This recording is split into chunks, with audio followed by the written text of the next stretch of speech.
സഭായോഗങ്ങളെ ഉപേക്ഷയായി കണക്കാക്കരുത്.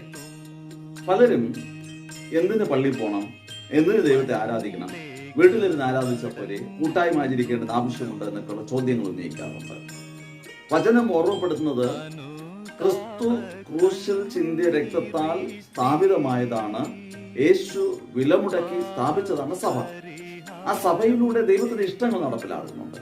സഭയിലൂടെയാണ്, അല്ലെങ്കിൽ ക്രൈസ്റ്റ് കമ്മ്യൂണിറ്റിയിലൂടെയാണ് ക്രിസ്തു നമ്മോട് സംസാരിക്കുന്നത്.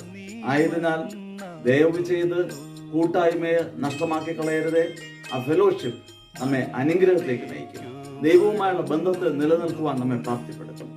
ആ സഭായോഗങ്ങൾ നിസ്സാരമായി കണക്കാക്കാതെ, ഉപേക്ഷയായി വിചാരിക്കാതെ, ക്രിസ്തു പതിവ് പോലെ ആലയത്തിൽ പോയി കൂട്ടായ്മ ആചരിച്ചതുപോലെ ക്രിസ്തുവിന്റെ മാതൃക പിൻപറ്റിക്കൊണ്ട് ദൈവത്തിന്റെ മകനും മകളുമായി ഒരു അനുഗ്രഹിക്കപ്പെട്ട തലമുറയായി, മാതൃകയുള്ളവരായി നമ്മെ തന്നെ നമുക്ക് സമർപ്പിക്കാം.